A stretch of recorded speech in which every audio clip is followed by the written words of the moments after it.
പുതിയൊരു വീഡിയോയിലേക്ക് എല്ലാവർക്കും സ്വാഗതം. അപ്പോൾ നമ്മുടെ കേരള PSCയിലെ ഈ ആഴ്ചത്തെ ഏറ്റവും പ്രധാനപ്പെട്ട PSC വാർത്തകളും അപ്ഡേറ്റുകളും നിങ്ങളിലേക്ക് എത്തിക്കാനാണ് ഈ ഒരു വീഡിയോ ചെയ്യുന്നത്. ആദ്യമായിട്ട് പറയാനുള്ളത് നമ്മുടെ യൂണിവേഴ്സിറ്റി LGS അതുപോലുള്ള പരീക്ഷകളുടെയൊക്കെ 10th പ്രിലിംസിന്റെ ഫസ്റ്റ് ഫേസ് പരീക്ഷ കഴിഞ്ഞിട്ടുണ്ടായിരുന്നു അല്ലേ? അപ്പോൾ ആ ഒരു പരീക്ഷയുമായിട്ട് ബന്ധപ്പെടുത്തിയിട്ട് നമ്മളൊരു പോള് 6 ദിവസം മുൻപേ നമ്മുടെ ചാനലിൽ അപ്ലോഡ് ചെയ്തിട്ടുണ്ടായിരുന്നു. അപ്പോൾ ആ പോളുമായിട്ട് റിലേറ്റ് ചെയ്തിട്ട് നമുക്ക് നോക്കുമ്പോഴത്തേക്കും കാണാൻ കഴിയുന്ന മാർക്കിംഗ് ഇതാണ്. ഏകദേശം 15,000-ഓളം പേര് വോട്ട് ചെയ്ത ഈ ഒരു പോളിൽ നമുക്ക് വന്നിട്ടുള്ള മാർക്കിംഗ് ഗ്രേഡ് അല്ലെങ്കിൽ മാർക്കിംഗ് റേഞ്ച് ഇതാണ്. ഏറ്റവും കൂടുതൽ ആൾക്കാർക്ക് ലഭിച്ചിട്ടുള്ള മാർക്ക് നിങ്ങൾക്ക് അവിടെ കാണാനായിട്ട് കഴിയും. 70, 80 അല്ലെങ്കിൽ 80-ന് മേലെ മാർക്ക് ലഭിച്ചവരാണ് ഏറ്റവും കൂടുതലുള്ളത്. അപ്പോൾ അതുപോലെ തന്നെ അത് ഏകദേശം 29-30% പേരാണ് ആ ഒരു 70-80% മാർക്കിൻ്റെ മേലോട്ട് വന്നിട്ടുള്ളത്. പിന്നെ വരുന്ന നമ്മുടെ 60-70% മാർക്കിനകത്ത് ഏകദേശം 10% ആൾക്കാർ മാത്രമേ അതിനകത്ത് വരുന്നുള്ളൂ. അപ്പോൾ ഇതാണ് നമ്മുടെ ആ ഒരു മാർക്ക് റേഞ്ച് നിങ്ങൾക്ക് അവിടെ കാണാനായിട്ട് കഴിയും. 40-50-നകത്ത് വെറും 9% പേരേ ഉള്ളൂ. 50-60-ൽ 7% പേരേ ഉള്ളൂ. 70-80 ആകുമ്പോൾ അത് 10, 70-80-ന് മേലെ ആകുമ്പോഴത്തേക്ക് അത് എത്രയായിട്ട് മാറും? 29-30%-ഓളം പേര് അങ്ങനെ മാറുന്നതായിട്ട് നിങ്ങൾക്ക് ഇവിടെ കാണാനായിട്ട് കഴിയും. അപ്പോൾ എന്തായാലും മാർക്ക് നല്ല രീതിയിൽ തന്നെ കുറച്ച് ഉയർച്ച ഉണ്ടാവാം. കാര്യം അങ്ങനെ പറയാനുള്ള കാരണം എന്തെന്ന് വെച്ചാൽ ഇത് 10th പ്രിലിംസ് ആണ്, അത്യാവശ്യം എളുപ്പമുള്ള പരീക്ഷ ആയിരുന്നു. അതുകൊണ്ട് തന്നെ മാർക്കിനും ആ ഒരു ലെവലിലുള്ള വ്യത്യാസം ഉണ്ടാവും. 10th പ്രിലിംസ് ആയതുകൊണ്ട് തന്നെ പ്രിലിംസിലെ ഏകദേശം മാർക്ക് റേഞ്ചിനും ആ ഒരു വ്യത്യാസം നിങ്ങൾക്ക് ഫീൽ ചെയ്യാനായിട്ട് കഴിയും. അപ്പോൾ ഇതാണ് നമ്മുടെ യൂണിവേഴ്സിറ്റി LGSന്റെ ഫസ്റ്റ് ഫേസിൻ്റെ ആ ഒരു മാർക്കിൻ്റെ ആ ഒരു റേഞ്ച് എന്ന് പറയുന്നത്. അപ്പോൾ നമുക്ക് എന്തായാലും ബാക്കി PSC വാർത്തകളിലേക്കും അപ്ഡേറ്റുകളിലേക്കും നമുക്ക് കിടക്കാം. അതിന് മുന്നേ ചാനൽ ഇതുവരെ സബ്സ്ക്രൈബ് ചെയ്യാതെ വീഡിയോ ഇതുവരെ ലൈക്ക് ചെയ്യാതെ ആരെങ്കിലും കാണുന്നുണ്ടെങ്കിൽ ഇതുപോലുള്ള PSC വാർത്തകൾക്കും അപ്ഡേറ്റുകൾക്കും വേണ്ടിയിട്ട് നമ്മുടെ ചാനൽ ഒന്ന് സബ്സ്ക്രൈബ് ചെയ്യുക. ബെൽ ബട്ടൺ കൂടി എനേബിൾ ചെയ്യാനായിട്ടും വീഡിയോ ലൈക്ക് ചെയ്യാനായിട്ട് നിങ്ങൾ മറക്കരുത്. അപ്പോൾ എന്തായാലും നമുക്ക് അടുത്ത വാർത്തയിലേക്ക് തന്നെ പോകാം. LGSന്റെ വിജ്ഞാപനം ഈ വർഷം വന്നേക്കുമെന്ന് പറയുന്നുണ്ട്. ഇതിനകത്ത് പറയുന്നത് നിലവിലത്തെ റാങ്ക് ലിസ്റ്റ് തീരുന്നതിന് പിറകെ പുതിയ ലിസ്റ്റ് വരണമെങ്കിൽ ഇക്കൊല്ലം പുതിയ വിജ്ഞാപനം വന്നേക്കാമെന്നാണ് പറയുന്നത്. അതുപോലെ തന്നെ ഒരുപാട് പേര് പറയുന്നൊരു കാര്യം തന്നെയാണ് 2 ഘട്ട പരീക്ഷ വേണ്ടെന്ന് നല്ല രീതിയിലുള്ള അഭിപ്രായം വരുന്നുണ്ട്. നേരത്തെ കേരള PSC പ്രിലിംസ് പരീക്ഷകൾ ഒഴിവാക്കുന്നു എന്നൊക്കെ പറഞ്ഞിട്ട് വീണ്ടും പ്രിലിംസ് പരീക്ഷയിലേക്ക് പോകുന്ന ഒരു കാഴ്ച തന്നെയാണ് നമുക്കിവിടെ കാണാനായിട്ട് കഴിയുന്നത്. അത് എത്രത്തോളം നമുക്ക് അക്സെപ്റ്റ് ചെയ്യാൻ പറ്റുമെന്നുള്ള കാര്യത്തിൽ ഒരു ബുദ്ധിമുട്ട് തന്നെയാണ്. കാര്യം ഒരു പ്രിലിംസ് പരീക്ഷ കഴിഞ്ഞ് വീണ്ടും മെയിൻസിലേക്ക് പോകുമ്പോഴത്തേക്കും കാലതാമസം എത്രത്തോളം വരുന്നു, എത്രത്തോളം സമയം ഓരോ ആൾക്കാരുടെ, എത്രത്തോളം അവരുടെ പ്രായം അവിടെ പോകുന്നു, അല്ലെങ്കിൽ എത്രത്തോളം നമ്മുടെ ടൈം അവിടെ വേസ്റ്റ് ആവുന്നു എന്നുള്ളതൊക്കെ നമുക്ക് മനസ്സിലാവാനായിട്ട് കഴിയും. പോരാത്തതിന് ഒരു ലിസ്റ്റ് വരുന്നതിൽ എടുക്കുന്ന കാലതാമസമാണ് ഇതിൽ ഏറ്റവും പ്രധാനപ്പെട്ട പ്രശ്നമായിട്ട് വരുന്നത്. അതുപോലെ തന്നെ ഒരു വർഷം പിന്നിട്ട ലിസ്റ്റിൽ നിന്ന് നിയമന ശുപാർശ 19% പേർക്ക് മാത്രമാണ് LGSന് പോയിട്ടുള്ളത് എന്നുള്ളതും ഒരു ഭയാനകമായിട്ടുള്ളൊരു കാര്യം തന്നെയാണ്. അടുത്ത് വന്നിട്ടുള്ള PSC വാർത്ത എന്ന് പറയുന്നത് വനിതാ CPO, വനിതാ civil excise officer, assistant motor vehicle inspector ഉൾപ്പെടെ 35 തസ്തികയിലേക്കുള്ള ഷോർട്ട് ലിസ്റ്റുകളായിട്ടുണ്ട്. 12 തസ്തികയിലേക്കുള്ള സാധ്യതാ ലിസ്റ്റുകളും കേരള PSC പബ്ലിഷ് ചെയ്തിട്ടുണ്ട് കേട്ടോ. അപ്പോൾ എന്തായാലും ആ കാര്യം കൂടി നിങ്ങളൊന്ന് ശ്രദ്ധിക്കുക. അതുപോലെ തന്നെ നമ്മുടെ അസിസ്റ്റന്റ് മോട്ടോർ വെഹിക്കിൾ ഇൻസ്പെക്ടറിന്റെ ഏതോ സൈറ്റിൽ നിന്ന് അതേപോലെ ക്വസ്റ്റ്യൻ കോപ്പി അടിച്ച് വെച്ചിട്ടുണ്ടെന്നൊക്കെ പറഞ്ഞിട്ട് ഒരുപാട് പ്രശ്നങ്ങളൊക്കെ ആയിട്ടുണ്ടായിരുന്നു. അപ്പോൾ കോപ്പിയടി ആരോപണം കേരള PSC തള്ളിയിട്ടുണ്ട്. അത് വീണ്ടും അതുമായിട്ട് ബന്ധപ്പെടുത്തിയിട്ട് തന്നെ കണ്ടിന്യൂസ് ആയിരുന്നു വെച്ചാൽ ഇത് നേരത്തെ നടത്തിയ പരീക്ഷ അതുപോലെ വെച്ചുകൊണ്ട് തന്നെ മൂല്യനിർണ്ണയം തുടരാനായിട്ടാണ് കേരള PSC നിലവിൽ തീരുമാനിച്ചിട്ടുള്ളത്. അതുപോലെ തന്നെയാണ് നമ്മുടെ സിവിൽ എക്സൈസ് ഓഫീസറിൻ്റെ 13 ജില്ലയിലേക്കുള്ള റാങ്ക് ലിസ്റ്റുകൾ പ്രസിദ്ധീകരിച്ച് കഴിഞ്ഞിട്ടുണ്ട്.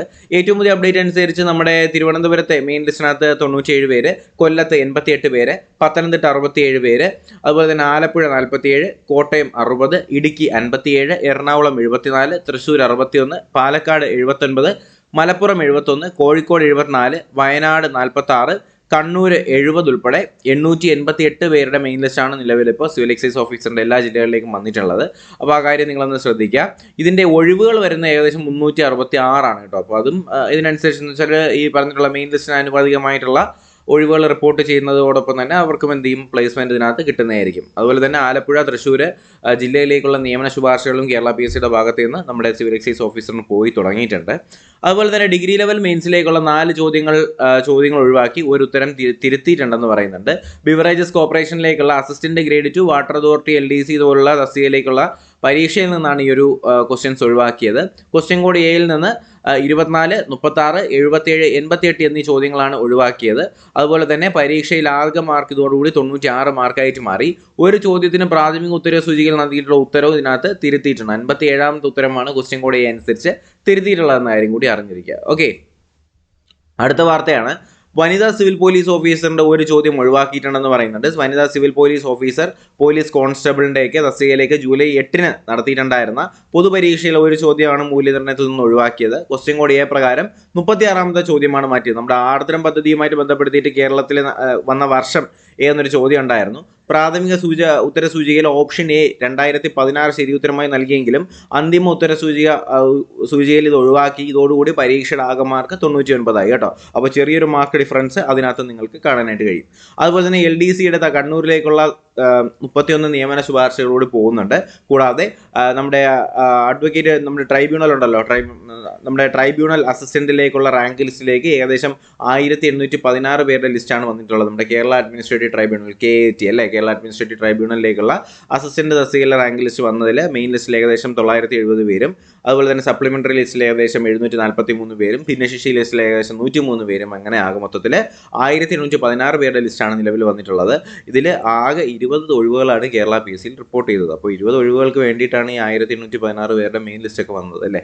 അതുപോലെ തന്നെ അർഹതാ ലിസ്റ്റും സാധ്യതാ ലിസ്റ്റ്, ഷോർട്ട് ലിസ്റ്റ് അതുപോലെ റാങ്ക് ലിസ്റ്റുകൾ ഇവ തമ്മിലുള്ള വ്യത്യാസം എന്തെന്ന് ഇതിനകത്ത് ചോദിച്ചിട്ടുണ്ട്. അത് ഒരുപാട് പേർക്ക് വരുന്ന ഡൗട്ടാണ്. കാര്യം നമ്മുടെ അതായത് ഈ പറഞ്ഞിട്ടുള്ളൊരു അപ്ഡേറ്റ് ഉണ്ടല്ലോ, താണ്ട ഈ ഞാനിപ്പോൾ ഈ സ്ക്രീനിൽ കാണിക്കാൻ പോകുന്നത് നമ്മുടെ നേരത്തെ കാണിച്ച തന്നെയാണ്. 35 തസ്തികയിലേക്കുള്ള ഷോർട്ട് ലിസ്റ്റ് വരാനായി, അതുപോലെ 12 തസ്തികയിലേക്കുള്ള സാധ്യതാ ലിസ്റ്റ് എന്നൊക്കെ പറയുമ്പോഴേ കൺഫ്യൂഷൻ. എന്താണ് സാധ്യതാ ലിസ്റ്റ്, എന്താണ് ഷോർട്ട് ലിസ്റ്റ് എന്ന് നമുക്കൊന്ന് നോക്കാം. അർഹതാ ലിസ്റ്റ് എന്ന് പറഞ്ഞാൽ പ്രിലിമിനറി മെയിൻസ് പരീക്ഷ നടത്തുന്ന തസ്തികകളിൽ പ്രിലിമിനറി പരീക്ഷയ്ക്ക് ശേഷം മെയിൻസ് പരീക്ഷ എഴുതാൻ അർഹത നേടുന്നവരെ ഉൾപ്പെടുത്തിക്കൊണ്ട് പ്രസിദ്ധീകരിക്കുന്നതാണ് ഈ അർഹതാ ലിസ്റ്റ്. എന്ന് വെച്ചാൽ പ്രിലിംസ് പരീക്ഷയ്ക്ക് ശേഷം വരുന്നതാണ് അർഹതാ ലിസ്റ്റ്.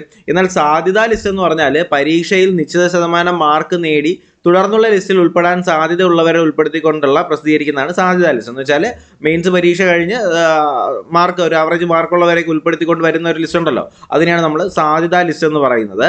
അതുപോലെ തന്നെ എന്താണ് ഇവരുടെ ഈ ഒരു സാധ്യതാ ലിസ്റ്റിൽ ഉൾപ്പെടുന്നവരെ സർട്ടിഫിക്കറ്റ് പരിശോധന പൂർത്തിയാക്കി അന്തിമ ലിസ്റ്റ് പ്രസിദ്ധീകരിക്കുകയാണ് ചെയ്യുന്നത്. അപ്പോൾ സാധ്യതാ ലിസ്റ്റ് അനുസരിച്ചാണ് എന്ത് ചെയ്യുന്നത്, ഫൈനൽ ലിസ്റ്റ് വരുന്നത്. കൂടാതെ ഷോർട്ട് ലിസ്റ്റ് എന്ന് പറഞ്ഞാൽ എന്താണ്, പരീക്ഷയ്ക്ക് ശേഷം ഇന്റർവ്യൂ നടത്തുന്ന തസ്തികകൾക്കായിട്ട് പ്രസിദ്ധീകരിക്കുന്ന ലിസ്റ്റാണ് ഷോർട്ട് ലിസ്റ്റ്. പരീക്ഷയ്ക്ക് ശേഷം ഇന്റർവ്യൂവിന് വേണ്ടി പബ്ലിഷ് ചെയ്യുന്നതാണ് ഷോർട്ട് ലിസ്റ്റ് എന്ന് പറയുന്നത്. റാങ്ക് ലിസ്റ്റ് നമുക്കറിയാം, പരീക്ഷ, ഇന്റർവ്യൂ, സർട്ടിഫിക്കറ്റ് പരിശോധന എന്നിവയൊക്കെ കഴിഞ്ഞ ശേഷം വരുന്ന ഫൈനൽ ലിസ്റ്റിനാണ് നമ്മൾ റാങ്ക് ലിസ്റ്റ് എന്ന് പറയുന്നത്. സപ്ലിമെന്ററി ലിസ്റ്റ് എന്ന് പറഞ്ഞാൽ എന്താണ്, സംവരണ വിഭാഗങ്ങളിൽ ഉൾപ്പെട്ടവർക്കായിട്ട് മെയിൻ ലിസ്റ്റിനോടൊപ്പം തയ്യാറാക്കുന്ന മറ്റൊരു ലിസ്റ്റാണ് സപ്ലിമെന്ററി ലിസ്റ്റ്. ഓക്കെ, അപ്പോൾ അർഹത ലിസ്റ്റ് മനസ്സിലായാലോ, പ്രിലിമിനറി പരീക്ഷയ്ക്ക് ശേഷം വരുന്നതാണ് അർഹത. സാധ്യത എന്ന് പറയുമ്പോഴത്തേക്കും എന്താണ്, മെയിൻസ് പരീക്ഷയ്ക്ക് കഴിഞ്ഞ ഒരു നിശ്ചിത ശതമാനം മാർക്കുള്ളവർക്ക് വേണ്ടി വരുന്നതാണ് സാധ്യതാ ലിസ്റ്റ്. ഷോർട്ട് ലിസ്റ്റ് എന്ന് പറഞ്ഞാൽ പരീക്ഷയ്ക്ക് ശേഷം ഇന്റർവ്യൂ നടത്തുന്ന തസ്തികൾക്ക് വേണ്ടി വരുന്നതാണ് ഷോർട്ട് ലിസ്റ്റ്. റാങ്ക് ലിസ്റ്റ് എന്ന് പറഞ്ഞാൽ എല്ലാം കഴിഞ്ഞ് ഇന്റർവ്യൂവും സർട്ടിഫിക്കറ്റ് വെരിഫിക്കേഷനും ഒക്കെ ശേഷം വരുന്നതാണ് റാങ്ക് ലിസ്റ്റ് എന്ന് പറയുന്നത്. സപ്ലിമെന്ററി ലിസ്റ്റ് നമുക്കറിയാം, നമ്മുടെ സംവരണ വിഭാഗങ്ങൾക്ക് വേണ്ടിയിട്ട് മെയിൻ ലിസ്റ്റിനോടൊപ്പം വരുന്ന മറ്റൊരു ലിസ്റ്റിനെയാണ് നമ്മൾ പൊതുവെ സപ്ലിമെന്ററി ലിസ്റ്റ് എന്ന് പറയുന്നത്. ഓക്കെ, അതുപോലെ തന്നെ സെപ്റ്റംബറിലെ PSCന്റെ ഇന്റർവ്യൂ പ്രോഗ്രാംസ് ഒക്കെ പബ്ലിഷ് ചെയ്തിട്ടുണ്ട്. അതുപോലെ തന്നെ അഡ്വൈസ് അപ്ഡേറ്റുകൾ എന്ന് പറഞ്ഞിട്ട് LGS Malappuram, LDC Kottayam, staff nurse, LD typist Thiruvananthapuram, WCPയുടെ ഒക്കെ അഡ്വൈസ് അപ്ഡേറ്റുകളും കാര്യങ്ങളൊക്കെ വന്നിട്ടുണ്ട്. ആവശ്യമുള്ളവർ ജസ്റ്റ് ഒരു സ്ക്രീൻഷോട്ട് എടുത്ത് വെച്ചിരുന്നാൽ മതി. അതുപോലെ തന്നെ നമ്മുടെ PSC ദിസ് വീക്ക് എന്ന് പറഞ്ഞിട്ട് ഈ ആഴ്ച നടത്തിയിട്ടുണ്ടായിരുന്ന പരീക്ഷകൾ, ഇന്റർവ്യൂകൾ എന്നീ കാര്യങ്ങളുടെ കാര്യം ഇതിനകത്ത് കൊടുത്തിട്ടുണ്ട്. ഓക്കെ, അപ്പോൾ ഇത്രയും കാര്യങ്ങളൊക്കെ തന്നെയാണ് നമ്മുടെ കേരള PSCയുമായിട്ട് ബന്ധപ്പെടുത്തിയിട്ട് ഈ ആഴ്ച നടത്തിയിട്ടുള്ള ഏറ്റവും പ്രധാനപ്പെട്ട PSC വാർത്തകളും അപ്ഡേറ്റുകളും. അപ്പോൾ എന്തായാലും ഇതുപോലെ PSC വാർത്തകൾക്കും അപ്ഡേറ്റുകൾക്കും വേണ്ടിയിട്ട് ചാനൽ ഇപ്പോൾ തന്നെ സബ്സ്ക്രൈബ് ചെയ്യുക, ബെൽ ബട്ടൺ കൂടി എനേബിൾ ചെയ്യാനായിട്ട് മറക്കരുത്. നിങ്ങളുടെ അഭിപ്രായങ്ങൾ കൂടി തീർച്ചയായിട്ടും കമന്റ് ബോക്സിൽ കമന്റുകളായിട്ട് രേഖപ്പെടുത്തുക. നമ്മുടെ SIയുടെ ഒക്കെ പരീക്ഷ വരെയാണല്ലേ, SI യൂണിവേഴ്സിറ്റി അസിസ്റ്റന്റ് ഫീൽഡ് വർക്കറിൻ്റെ ഒക്കെ പരീക്ഷ വരെയാണ്. നിങ്ങളെപ്പോലെ തന്നെ ഞാനും പ്രിപ്പയർ ചെയ്യുകയാണ്. അപ്പോൾ അതിൻ്റെ ഭാഗമായിട്ടാണ് കുറച്ച് വീഡിയോസിൻ്റെയും ക്ലാസ്സുകളുടെ കാര്യത്തിൽ ചെറിയ ചെറിയ ലാഗുകളൊക്കെ വരുന്നത്. അപ്പോൾ നമ്മുടെ ഈ ഒരു മെയിൻസ് പരീക്ഷ കഴിഞ്ഞാൽ ഉടൻ തന്നെ നിങ്ങൾക്ക് വേണ്ടിയിട്ടുള്ള LDCയുടെ ബാച്ച് നമ്മൾ സ്റ്റാർട്ട് ചെയ്യുന്നതായിരിക്കും. CPOയുടെ കംപ്ലീറ്റ് ക്ലാസ്സുകൾ നമ്മൾ എടുത്തു തന്നിട്ടുണ്ടായിരുന്നു. അതുപോലെ തന്നെ നമ്മൾ എന്ത് ചെയ്യുന്നു, LDCയുടെ ബാച്ച് ഇത് കഴിഞ്ഞാൽ ഉടൻ തന്നെ സ്റ്റാർട്ട് ചെയ്യുന്നതായിരിക്കും. അപ്പോൾ അതിൻ്റെ ബാക്കി കാര്യങ്ങളൊക്കെ നമ്മൾ വരുന്ന വീഡിയോസിൽ അപ്ഡേറ്റ് ചെയ്യാം. ഓക്കെ, അപ്പോൾ എന്തായാലും പുതിയൊരു വീഡിയോയും ക്ലാസ്സും ഒക്കെ ആയിട്ട് ഉടനെ തന്നെ കാണാം. അതുവരെയ്ക്കും എല്ലാവർക്കും bye bye, good bye, take care.